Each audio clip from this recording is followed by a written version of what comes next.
சீனாவினுடைய அலிபாபா நிறுவனர் ஜாக்மாவை காங்கலை. அனில் அம்பானி எடுத்துக்கிட்டிங்கன்னா 84,000 கோடி ரூபாய் இந்தியாவுக்கு கொடுக்கணும்னு சொல்கிறாங்க. உலகத்தில் இருக்கிற எல்லா பணக்காரர்களையும் எடுத்துக்கிட்டோம்னா அவங்க எல்லாருமே பணக்காரர்களாக மாறியது பங்கு வர்த்தகம் அப்படிங்கிறத பயன்படுத்தி தான். 1992 ஹர்ஷத் மேத்தாவை கைது பண்ணுறாங்க.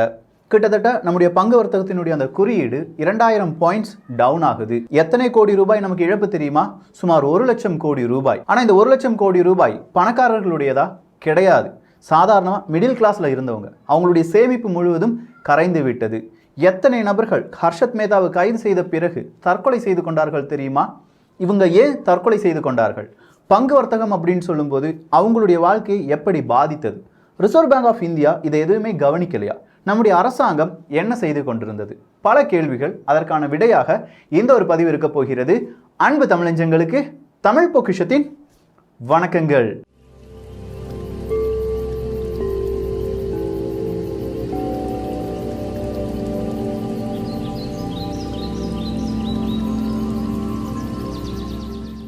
முதல் கேள்வி, ரிசர்வ் பேங்க் ஆஃப் இந்தியா ஏன் எந்த விஷயத்தையும் சரியாக கண்காணிக்கவில்லை அப்படிங்கிறது தான். வேறு வழியே கிடையாது. இந்த கேள்வியை நாம் கேட்க வேண்டும். வெப் சீரிஸ் பார்த்தவங்களோ இல்லாட்டி இதனுடைய அந்த படத்தை எடுத்தவங்களோ இந்த கேள்வியை மட்டும் மையப்படுத்தி அந்த படத்தையோ வெப் சீரிஸை எடுத்திருந்தாங்கன்னா இன்னைக்கு சாதாரண மக்களுக்கும் பொருளாதாரம்னா என்னன்னு புரிஞ்சிருக்கும். Reserve bank of India first நம்ம கேள்விகள் கேட்பதற்கு முன்பாக நம்முடைய அரசாங்கத்தினுடைய அந்த பிரச்சனைகளை பார்க்க வேண்டும்.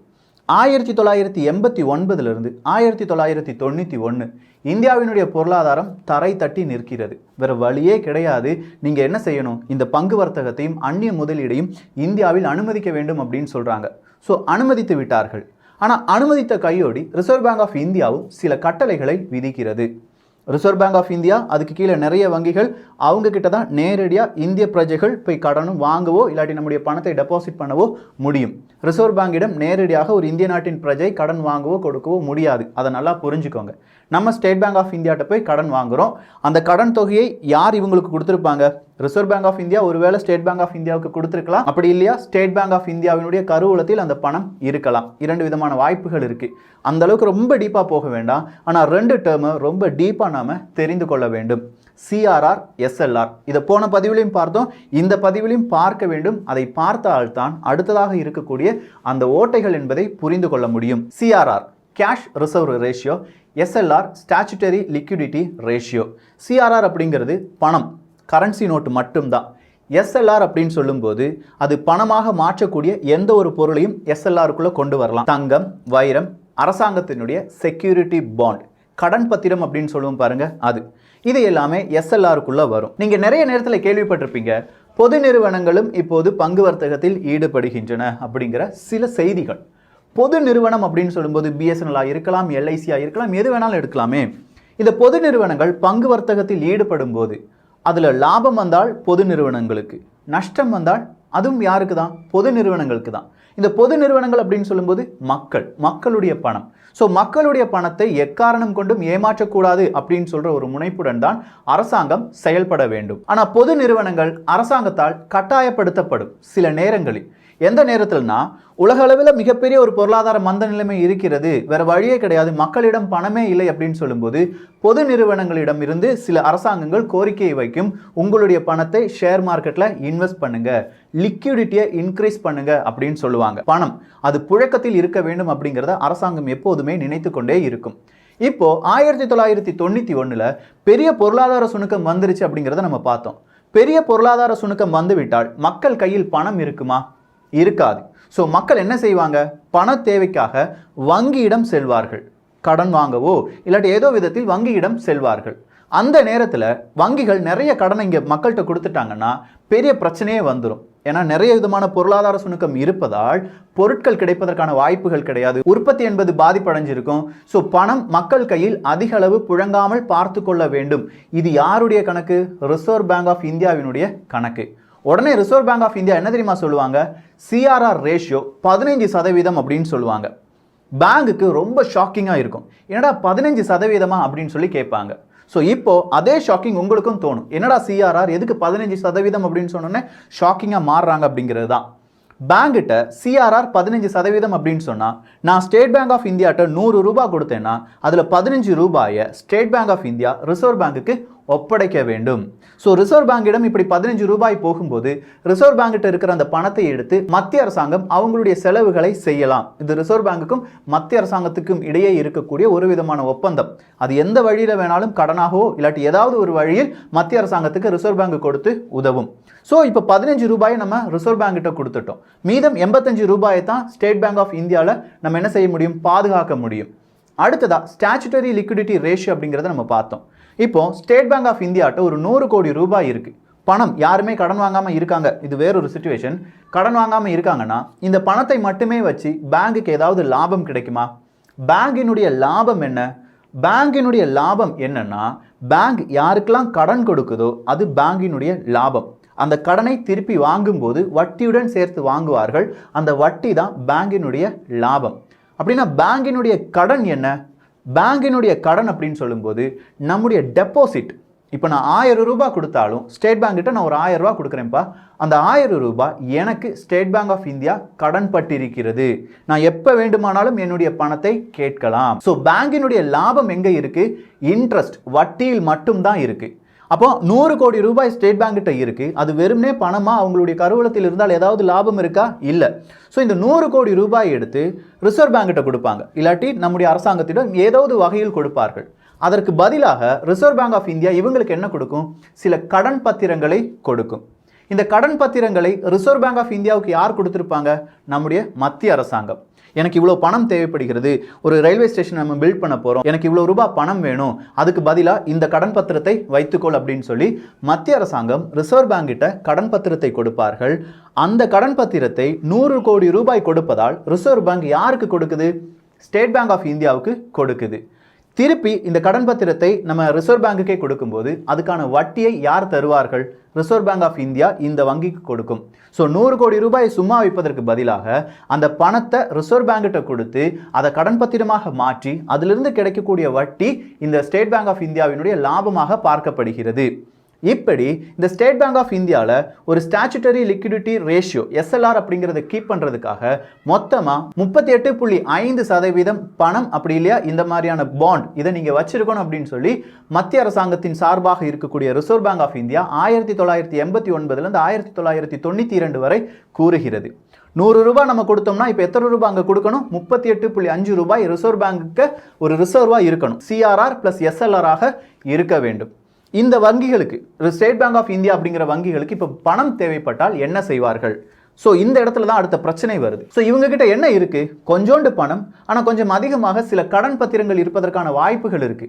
அந்த கடன் பத்திரங்கள் இவங்க வாங்கி வச்சிருக்கிறதுனால தான் ரிசர்வ் பேங்க் கிட்ட உங்களுக்கு வட்டி வந்துகிட்டு இருக்கு, லாபம் கிடைச்சிட்டு இருக்கு. ஸோ இந்த கடன் பத்திரங்களை ரிசர்வ் பேங்க் கிட்ட கொடுக்காம வேறு வங்கிகளிடம் கொடுத்து கொஞ்சம் கடன் வாங்கலாமா அப்படின்னு சொல்லி யோசிப்பார்கள். இப்படி யோசிப்பார்கள் அப்படின்னு சொல்லும்போது இதுக்கு இடையில வர்றவங்க தான் புரோக்கர்ஸ். நிறைய பேர் கேட்டிருந்த கேள்வி என்னன்னா, எப்படி ஹர்ஷத் மேத்தா அவர்களுக்கு ஒரு புரோக்கர் அங்கீகாரம் கிடைத்தது என்பதுதான். இந்த புரோக்கர் அங்கீகாரம் அப்படின்னு சொல்லும்போது தரகர்கள் அந்த நாட்களில் ஒஃபிஷியலாகவே இருந்தாங்க. பங்கு வர்த்தகத்தில் ஈடுபடக்கூடிய தரகர்கள், மணி மார்க்கெட்டில் ஈடுபடக்கூடிய தரகர்கள், அரசாங்கத்தால் அப்ரூவ் செய்யப்பட்ட தரகர்கள் அப்படின்னு சொல்லி இருந்தாங்க. அப்படி ஒரு லைசன்ஸ் எடுத்து வச்சிருந்தார் யாரு? நம்ம ஹர்ஷத் மேத்தா.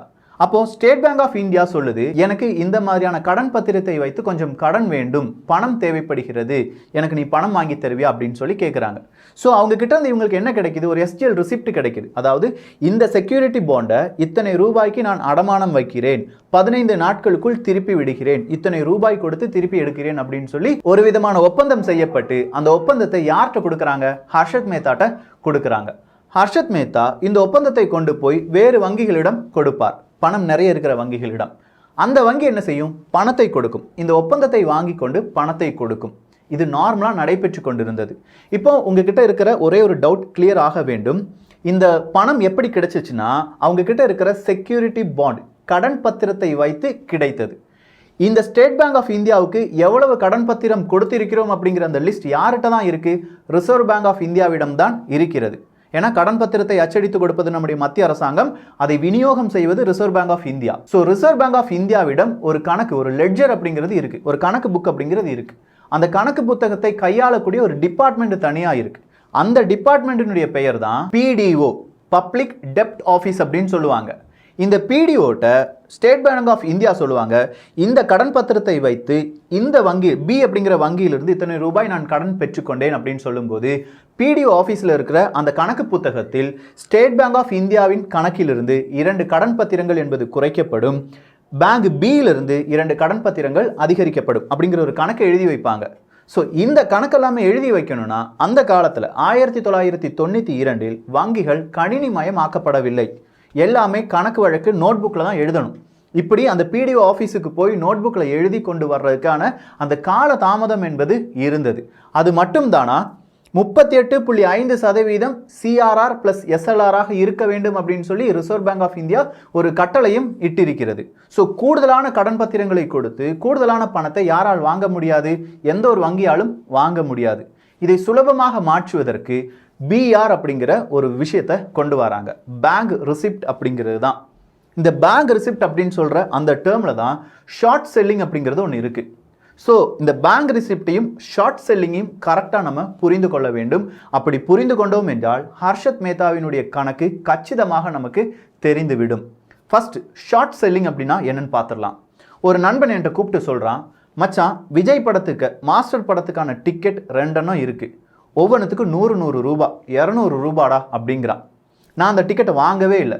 நான் இன்னொரு ஃப்ரெண்ட்ட கூப்பிட்டு சொல்கிறேன், மச்சான் மாஸ்டர் படம் டிக்கெட் இருக்குடா, ஒரு டிக்கெட் 200 ரூபா சொல்கிறான்டா, வாங்கவான்னு கேட்குறேன். ஸோ 2 டிக்கெட்டுக்கு அவன் ஆர்டர் கொடுக்குறான். 2 டிக்கெட்டுக்கு 400 ரூபாய். என்கிட்ட டிக்கெட் இருக்கா? கிடையாது. ஆனால் டிக்கெட் இருக்குன்னு நான் பொய் சொல்கிறேன். அந்த பொய்யை நம்பி ஒருத்தன் வாங்குறான், 400 ரூபாய் கொடுத்து வாங்குறான். அந்த 400 ரூபாயை நான் வாங்கிட்டு 200 ரூபாயை என்னுடைய லாபமாகவும் மீதம் இருக்கும் அந்த 200 ரூபாயை இந்த ஃப்ரெண்டுட்டையும் கொடுத்து அந்த ஃப்ரெண்டுகிட்ட சொல்கிறேன், நீ இவனுக்கு போய் டிக்கெட்டை கொடுத்துருங்கிறேன். ஸோ டிக்கெட்டே இல்லாதனா ஒரு டிக்கெட் பிஸ்னஸ் நடத்தினேன். இதே மாதிரி கடன் பத்திரமே இல்லாத வங்கிகள் இல்லாட்டி கடன் பத்திரத்தை கொடுக்க முடியாத வங்கிகள் இந்த ஒரு ரிசிப்டை கொண்டு வருவாங்க.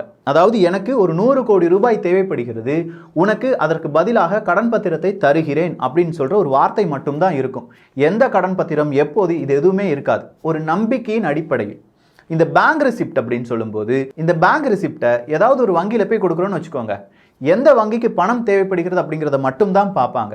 உதாரணத்துக்கு ஸ்டேட் பேங்க் ஆஃப் இந்தியாவிடம் இருந்து ஒரு பேங்க் ரிசிப்ட் வந்திருக்கு, அவங்களுக்கு 100 கோடி ரூபாய் வேணும் அப்படின்னு சொன்ன உடனே, ஓ ஸ்டேட் பேங்க் ஆஃப் இந்தியாவுக்கா, அப்படின்னா 100 கோடி ரூபாய் கொடுத்து விடு அப்படின்னு சொல்லி 100 கோடி ரூபாய்க்கு காசோலைகள் என்பது கொடுக்கப்படும். அந்த காசோலை இப்போது யாருடைய கையில் இருக்கும்? ஹர்ஷத் மேத்தாவினுடைய கையில் இருக்கும். அந்த காசோலையை பேங்க் ரிசிப்ட் வழியாக கிடைத்த காசோலையை ஹர்ஷத் மேத்தா என்ன செய்வார்? தன்னுடைய அக்கௌண்ட்டில் போட்டுட்டு அதை ஷேர் மார்க்கெட்டில் லிக்விடிட்டி பணத்தை அதிகமாக செலவிடுவார், சில பங்குகளை மட்டுமே வாங்குவார். அடுத்ததான் உங்கள்கிட்ட இருக்கிற கேள்வி, இப்படி பேங்க் ரிசிப்டை போலியாக தயாரிக்க முடியுமா என்று கேட்டால் ஹர்ஷத் மேத்தாவுக்கு உதவுனதே நிறைய வங்கி மேலாளர்கள் தான். மேனேஜர்ஸ் லெவலில் இருக்கிற பல மனிதர்களுடைய உதவியுடன் பிஆர் ஃபேக் பிஆர் அப்படிங்கிறது எடுக்கப்படுகிறது. ஏன்னா இந்த ஃபேக் பிஆர் காண்பிப்பதற்கு ரிசர்வ் பேங்க் ஆஃப் இந்தியாவில் இருக்கிற பிடிஓ ஆஃபீஸில் போய் அந்த கணக்கு புக்கில் போய் கணக்கு எழுத வேண்டிய தேவை கிடையாது. சும்மா ஒரு ரிசிப்டை மட்டும் கொடுத்தா போதும். ஸோ நிறைய மேனேஜர்ஸ் கிட்ட போகிறாரு, உனக்கு இவ்வளோ ரூபாய் கமிஷன் தரேன் அப்படின்னு சொல்கிறாரு. உடனே அவங்க என்ன செய்கிறாங்க? ஃபேக் பிஆர் எழுதி கொடுக்குறாங்க. அந்த ஃபேக் பிஆரை கொண்டு பேங்க் பி பேங்க் சியில் போய் கடன் வாங்குகிறார், செக் புக் வாங்குகிறார். அந்த செக் எடுத்து இவருடைய அக்கௌண்ட்டில் போட்டு விடுகிறார். அது எப்படி ஹர்ஷத் மேத்தா அந்த செக்கை அவருடைய அக்கௌண்ட்டில் போட்டார் அப்படிங்கிறது தான். அதுக்கு தான் நம்ம ப்ரிவிலேஜ்டு கஸ்டமர் அப்படி இல்லைனா கார்ப்பரேட் கஸ்டமர் அப்படிங்கிறவங்க இருக்காங்க. ஒரு வங்கியில் ரொம்ப நாட்களாகவே ஒரு மனிதர் இருக்கிறார், இல்லை ஒரு கார்ப்பரேட் நிறுவனம் இருக்குன்னா அவங்க ப்ரிவிலேஜ்டு கஸ்டமர். இந்த ப்ரிவிலேஜ் கஸ்டமருக்கு ஒரு செக்கை உடனே ரிலீஸ் பண்ணணும்னா ஒரே நாளைக்குள்ளே முடிஞ்சிடும். அது ஏன் செய்கிறாங்கிறத தெளிவாக இங்கே பார்த்துடலாம். ஒரு மிக முக்கியமான நிறுவனம் 100 கோடி ரூபாய்க்கான செக் புக் இருக்கு, செக் இருக்கு. அந்த செக்கை மாற்ற வேண்டும், 2 தினங்கள் ஆகும் ஒரு செக் மாறி வரணும்னா. ஆனா 2 தினத்தில் 15% வட்டி போட்டா கூட 8 லட்சம் ரூபாய் 2 தினங்களில் அந்த நிறுவனத்திற்கு லாஸ் ஆகிறதுக்கான வாய்ப்புகள் இருக்கு. ஸோ 8 லட்சம் ரூபாய் வீணாக அங்க மாற வேண்டாம் அப்படிங்கிறதுக்காகத்தான் ப்ரிவிலேஜ் கஸ்டமர் அப்படிங்கிற ஒரு ஓட்டை என்பது அங்கே கொண்டு வரப்பட்டது. அது எல்லாமே யூஸ் பண்ணிட்டு இருந்தாங்க. இது ரிசர்வ் பேங்க் ஆஃப் இந்தியாவுக்கு தெரியும். இந்த பேங்க் ரிசிப்டாக இருக்கட்டும், இப்படி இல்லைனா ப்ரிவிலேஜ் கஸ்டமராக இருக்கட்டும், இது எல்லாம் ரிசர்வ் பேங்க் ஆஃப் இந்தியாவுக்கு தெரியும். ஆனால் ரிசர்வ் பேங்க் ஆஃப் இந்தியா, நம்முடைய சட்ட வல்லுநர்கள், நம்முடைய அரசாங்கம் என்ன நினைச்சிச்சுன்னா, போகிற வரைக்கும் போட்டும், ஏதாவது ஒரு பிரச்சனை வந்தால் பார்த்து கொள்ளலாம் அப்படின்னு சொல்லி விட்டுட்டாங்க. அப்படி ஒரு பிரச்சனையாக வந்தது தான் இந்த ஹர்ஷத் மேத்தா பிரச்சனை. அதன் பிறகுதான் சில சட்டங்கள் என்பது மாறியது. சொல்லப்போனால் செபி அப்படிங்கிறது வருது, என்எஸ்சி வருது. ஆனால் அதன் பிறகும் 2000 இப்போ கடைசியாக 2020 கூட அனில் அம்பானி அவர்கள் இதே மாதிரி மோசடி செய்து விட்டார் அப்படின்னு சொல்கிறாங்க. அதுக்கு முன்னாடி சத்யம் கம்ப்யூட்டர்ஸ் அப்படிங்கிற ஒரு மோசடி நடைபெற்றது. ஸோ மோசடிகள் நின்றபாடு கிடையாது. அப்படின்னா ஹர்ஷத் மேத்தா மட்டும்தான் குற்றவாளியா? டைம்ஸ் ஆஃப் இந்தியா இவங்களை கண்டுபிடிச்சதே ஒரு டைம்ஸ் ஆஃப் இந்தியாவில் இருக்கிற ஒரு ஜேர்னலிஸ்ட் தான். ஆனால் அதே டைம்ஸ் ஆஃப் இந்தியா அதே ஹர்ஷத் மேத்தாவை 1997 எங்களுடைய பத்திரிகைக்கு கட்டுரை எழுத வாருங்கள் அப்படின்னு சொல்லி அழைத்ததே அதனுடைய காரணம் என்னவாக இருக்கும்? 1997 மறுபடியும் ஹர்ஷத் மேத்தா கைது செய்யப்பட்டாரே, மீதம் இருக்கும் புரோக்கர்கள், நம்முடைய லிஸ்ட்லேயே ஒரு 10 புரோக்கருடைய பெயர் இருக்கிறதே, அவர்களை என்ன செய்தார்கள்? இந்த ஹர்ஷத் மேத்தா அவர்களுடைய நிறுவனத்தில் பல அரசியல்வாதிகள் பங்குகளை வாங்கியிருந்தார்களே, அதெல்லாம் எங்க போச்சு? பல கேள்விகள் இருக்கலாம். பாகம் 3 பார்க்கலாம். இந்த ஒரு காணொளி பற்றி உங்களுடைய கருத்துக்கள் இங்கே வரவேற்கப்படுகின்றன. எல்லோரும் தமிழ் பொக்கிஷத்தில் இணைந்திருங்கள். தமிழ் பொக்கிஷம் சேனலை சப்ஸ்கிரைப் செய்யாத தோழர்கள் தோழிகள் தயவுசெய்து சப்ஸ்கிரைப் பண்ணிக்கோங்க. நல்லதை பகிர்ந்து நல்ல சமுதாயத்தை உருவாக்குவோம். நன்றி, வணக்கம்.